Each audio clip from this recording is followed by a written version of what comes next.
Morning, मेरा नाम संजीव है और मैं जे टाटा स्पोर्ट्स कॉम्प्लेक्स में एथलेटिक्स कोच हूँ। मेरा आज का सेशन जो है वो warm up and cooling down पे है। तो वार्म अप क्यों इम्पॉर्टेंट है? वार्म अप एक्चुअली सभी स्पोर्टिंग एक्टिविटीज़ के पहले आपको करना चाहिए। वार्म अप जो है वो आपको फिजिकल एक्टिविटीज़ के लिए आपको प्रिपेयर करता है कि आप रेडी हो जाएं उस एक्टिविटी को परफॉर्म करने के लिए बहुत ही effectively and efficiently. Warm up से हमारा हार्ट रेट इंक्रीज होता है, बॉडी टेम्परेचर इंक्रीज होता है, ब्रीदिंग रेट इंक्रीज होता है एंड जो ब्लड का जो फ्लो होता है वो आपके मसल्स में, नर्व्स में, उसका फ्लो जो है वो फास्ट हो जाता है एंड देन आपको मेंटली भी प्रिपेयर करता है कि आप किस तरह से आप एक्टिविटी को अच्छे से परफॉर्म कर सके। एंड लास्ट, जो कि बहुत ही ज़्यादा इंपॉर्टेंट है, हम जब भी कोई स्पोर्ट्स एक्टिविटी को परफॉर्म करते हैं तो हमारी इंजरीज का चांसेस बहुत ज़्यादा हो जाता है। तो वार्म अप हमारे को इंजरीज से भी बचाने में बहुत ज़्यादा हेल्पफुल होता है। अब मैं आपको वार्म अप का एक डेमो देने वाला हूं जिसमें मैं 10 एक्सरसाइजेस आपको बताऊंगा और हर एक एक्सरसाइज को आप 30 सेकेंड्स के लिए आप कंटिन्यू करेंगे। आप पहला एक्सरसाइज जो है आप वॉक के साथ में स्टार्ट करें। जस्ट आप घर पे कहीं पे एक स्पेस खोज ले जहाँ पे आप वॉक कर सके। जस्ट आपको वॉक करना है एंड आपका वॉक जो होगा वो एक्टिव वॉक होगा, जहाँ पे आपका आर्म्स का मूवमेंट काफ़ी जो नॉर्मल वॉक से वो ज़्यादा होना चाहिए।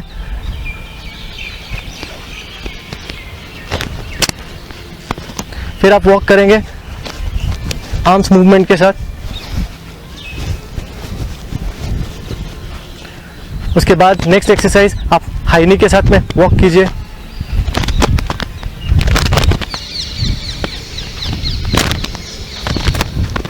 फिर आप एक जगह खड़े रह के आप बट किक्स कर सकते हैं 30 सेकेंड्स के लिए।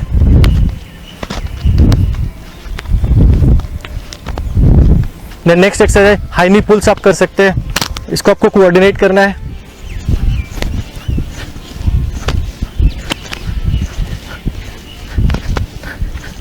फिर एक ही जगह पे खड़े होके आप 30 सेकेंड्स के लिए आप जॉग कर सकते हैं।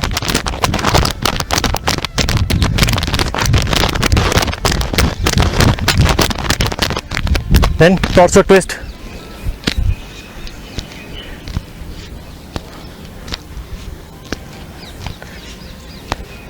Then squats. फिर ये 30 सेकेंड्स के लिए आपको कंटिन्यू करना है।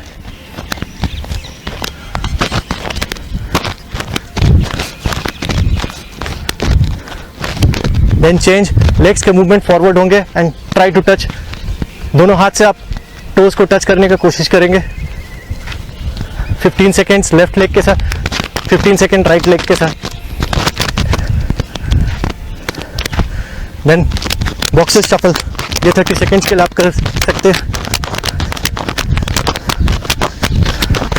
तो ये 10 एक्सरसाइजेस आप घर में एक ही जगह खड़े रह के आप कर सकते हैं। अभी आपने क्या देखा होगा कि जब आप नॉर्मल पोजीशन पे थे, आफ्टर डूइंग वार्म अप आपके हार्ट रेट बढ़ गई होगी, आपको स्वेटिंग हो रहा होगा, आपको लग रहा होगा कि आपका बॉडी टेम्परेचर बढ़ गया होगा। अब आप जो है आप अपने स्पेसिफिक इवेंट्स, स्पोर्ट्स के लिए आप आगे जाके अपने एक्टिविटीज़ को आप परफॉर्म कर सकते हैं एफिशिएंटली एंड इफेक्टिवली।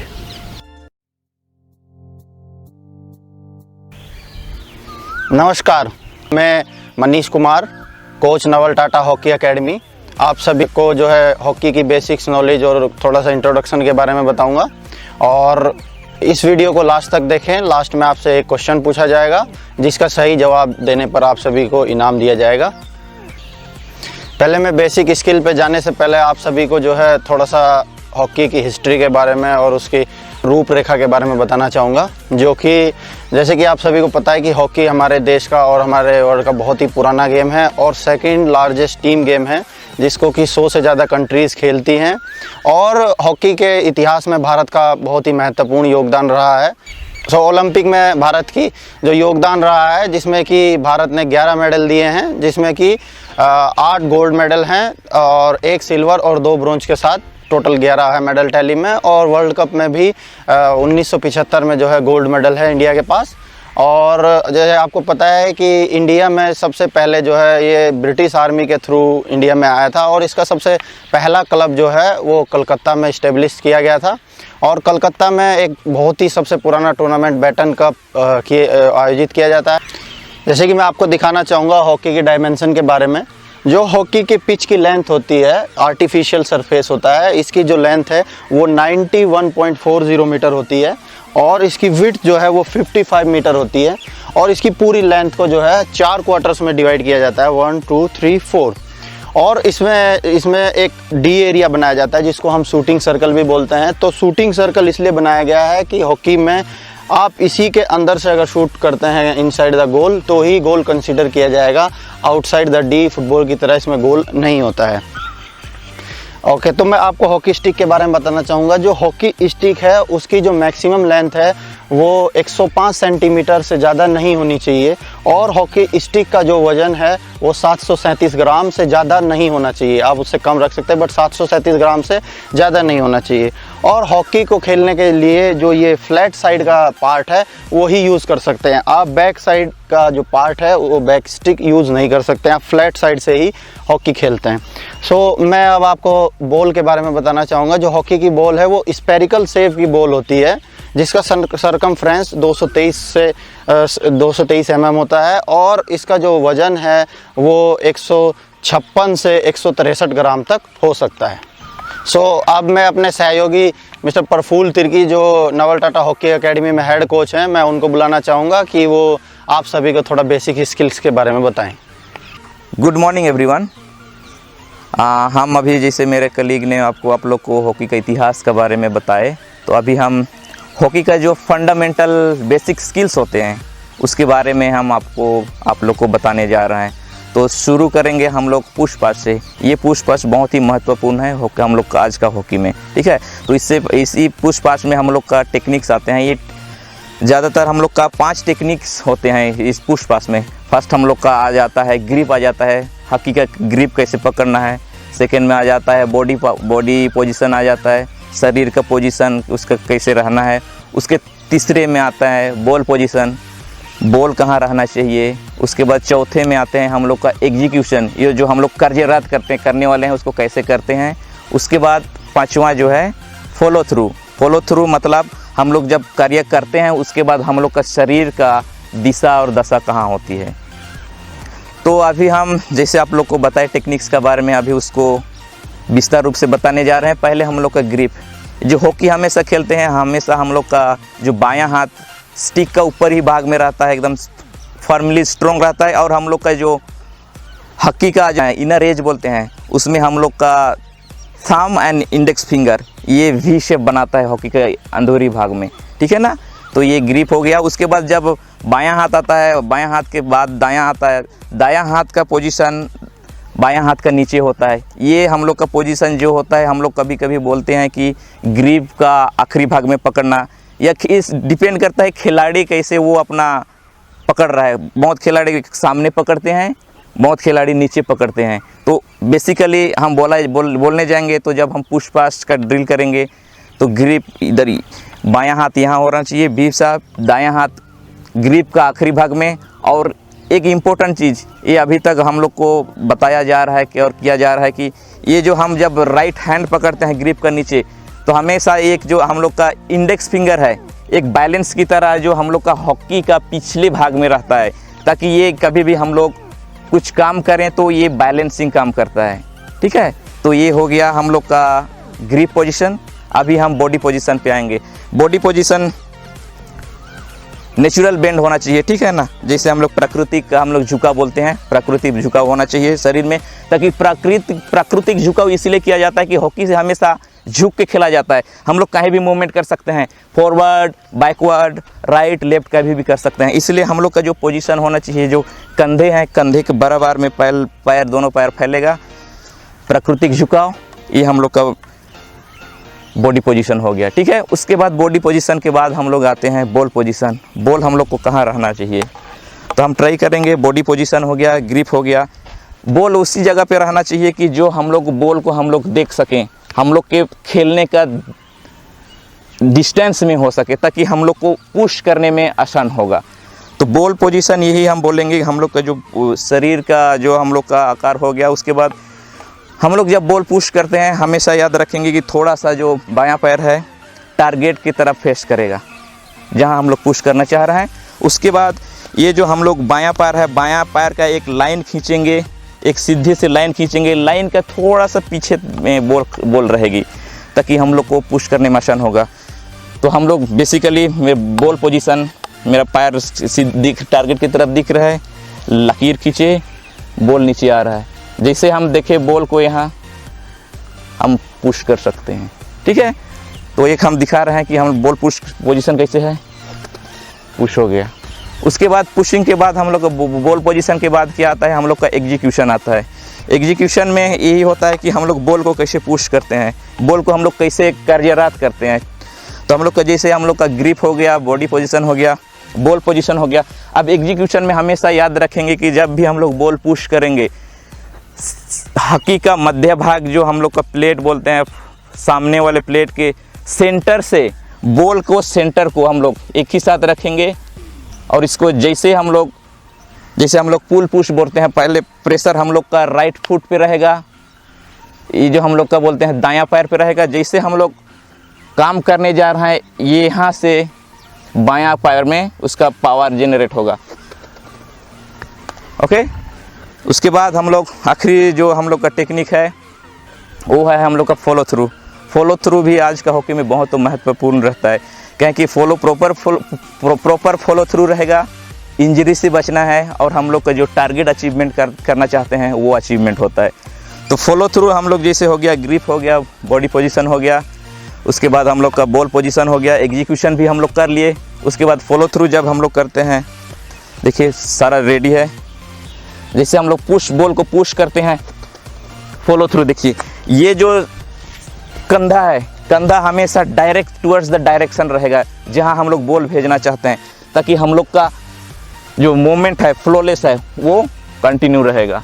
तो ये जो एग्जीक्यूशन जैसे होता है, पीछे से हम लोग पावर जनरेट करके आगे तरफ करते हैं। और स्टिक भी देख रहे हैं, जहां हम बॉल पुश किए वही डायरेक्शन पे पॉइंट आउट है। तो अभी हम लोग पुश पास का ड्रिल शुरू करेंगे।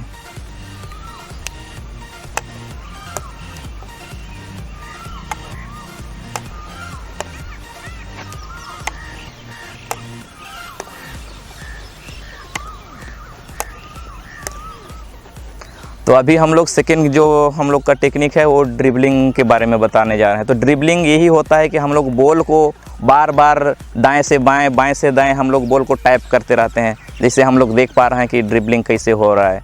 तो इसको हम लोग इंडियन ड्रिबल बोलते हैं और ये हम लोग का भारत में ही शुरू हुआ है।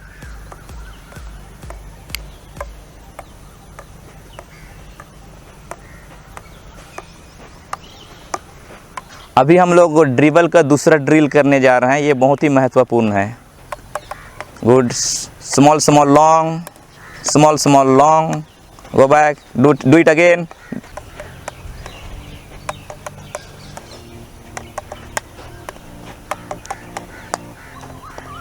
फिलहाल हम लोग तीसरा टेक्निक हम लोग यूज़ करने जा रहे हैं, वो हो गया है रोलिंग हो गया है, ठीक है ना। रोलिंग हम लोग जब करते हैं तो इसमें इसका उद्देश्य यही है कि हम लोग कम समय में ज़्यादा दूर चले जाते हैं, वो भी बिना बाधा, बिना डिस्टर्ब किए हुए।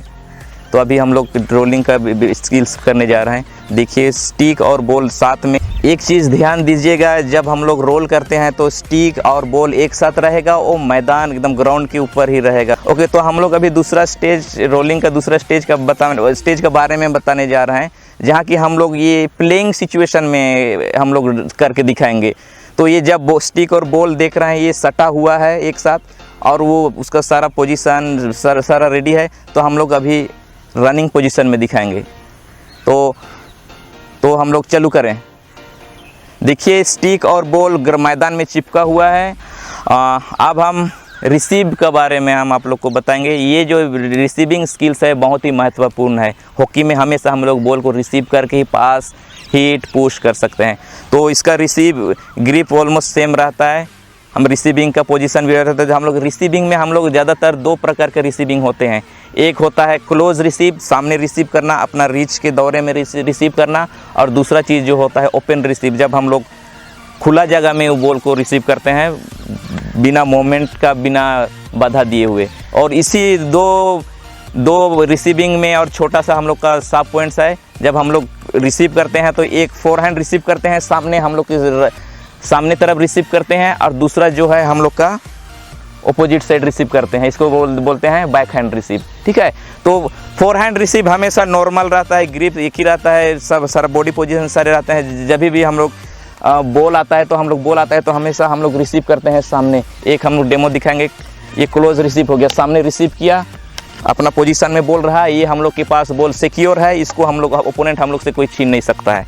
तो ये हम लोग का हमेशा सेफ जोन है। और अभी ये फोरहैंड क्लोज रिसीव हो गया, अभी बैक हैंड रिसीव हम करके दिखाएंगे। बैक हैंड रिसीव हमेशा आता है पीछे तरफ की।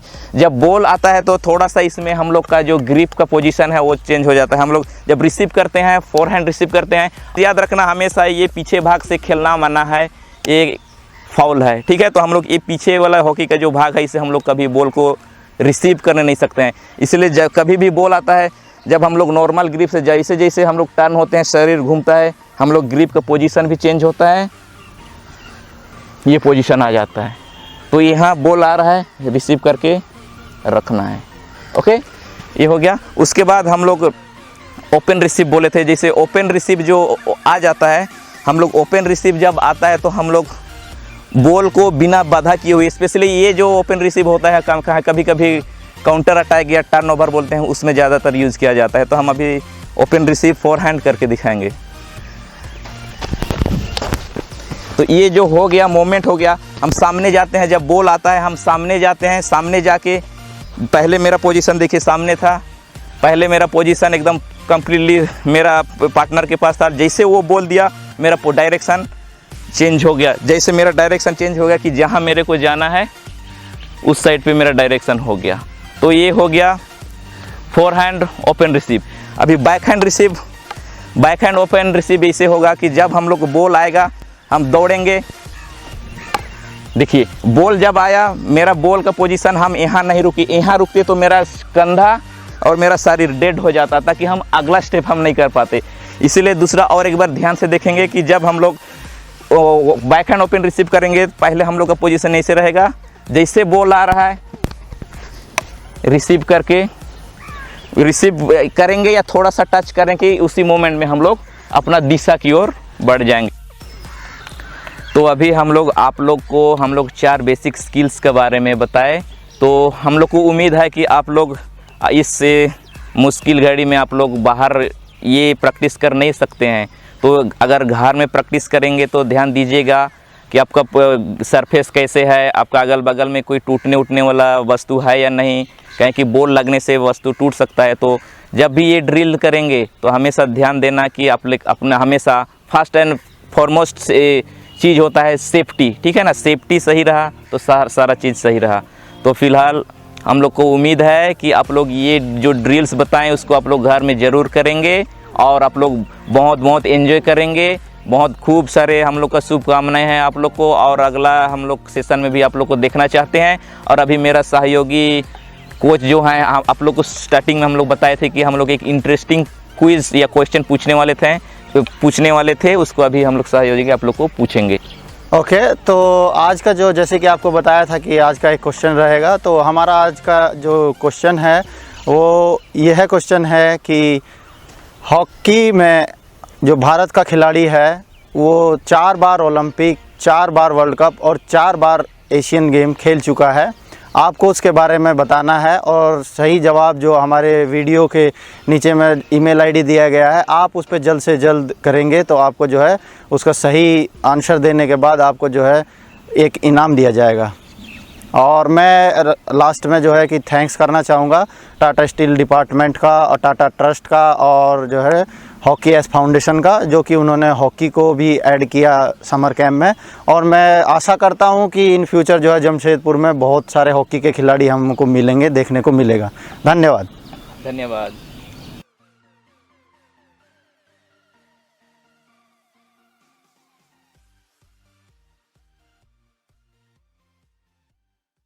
मेरा नाम संजीव है और मैं जे टाटा स्पोर्ट्स कॉम्प्लेक्स में एथलेटिक्स कोच हूँ। कोई भी स्पोर्टिंग एक्टिविटीज़ से आपको स्टार्ट करने से पहले आपको वार्म अप परफॉर्म करना होता है, बट आप अच्छे वार्म अप करने के बाद में, अच्छे से परफॉर्म करने के बाद में the most important thing is कि आपको कूल डाउन भी अच्छे से करना है। Cooling down just limbering down. आप अपने सारी एक्टिविटीज़ को ख़त्म करने के बाद में आपको जस्ट नॉर्मल वॉक करना है। ईजी जो भी एक्सरसाइजेस आप कर सकते हैं, आर्म रोटेशन, ईजी लाइट, बिल्कुल आपका मूवमेंट्स बिल्कुल भी स्लो होगा। फॉरवर्ड बेंडिंग वॉक करना है, देन अगेन फॉरवर्ड बेंडिंग, फिर थोड़ा सा वॉक करना है। आप ऐसे करके वॉक कर सकते हैं, थोड़ा सा स्लो जॉग कर सकते हैं, वेरी स्लो जॉगिंग, जहाँ पे आपको ऐसा नहीं फील होना चाहिए कि आप कुछ वर्कआउट कर रहे हैं। बिल्कुल स्लो हो जाना है। आपको कूलिंग डाउन के टाइम पे आपको जब लगे कि क्या बोलते हैं, कहीं पे भी आपको स्टिफनेस आ रहा है, क्वाड्स में आ रहा है, हैम्स में आ रहा है, तो उन्हीं एरियाज़ को फोकस करके आप उनको स्ट्रेच करेंगे। जैसे कि आप कोई भी एक्टिविटीज़ परफॉर्म करते हैं तो आपके मेजर सबसे इंपॉर्टेंट मसल्स ग्रुप्स है क्वाड्स एंड हैमस्ट्रिंग। तो किसी भी स्पोर्ट्समैन के लिए वो सबसे ज़्यादा इंपॉर्टेंट। तो आपको डेफिनेटली, ये मेरा पर्सनल एक्सपीरियंस है कि आपको क्वाड्स एंड हैमस्ट्रिंग में डेफिनेटली आपको वो सोरनेस या फिर स्टिफनेस आपको फील होगा। तो मैं आपको सिर्फ बैठकर आपको कुछ फ्यू एक्सरसाइजेस आपको बताऊंगा जो आप कूलिंग डाउन के टाइम पे आप कर सकते हैं। जस्ट आप अभी बैठ जाएंगे, जस्ट रिलैक्स करना है आपको हैमस्ट्रिंग्स को, then stretch.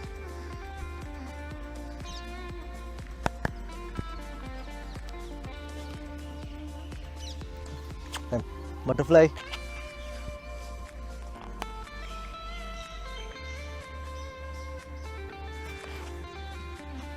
sideways, then change।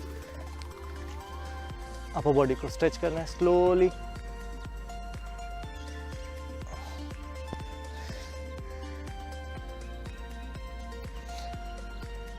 बस आपको जहां भी आपको लग रहा है कि आपको स्टिफनेस है, बस उन्हीं एरियाज को आपको फोकस करना है कूलिंग डाउन पे, एंड वेरी लाइट। आपको हमेशा ये ध्यान रखना है कि आपको वार्मिंग आपने जो किया था उसके ठीक ऑपोजिट आपको कूलिंग डाउन में करना है।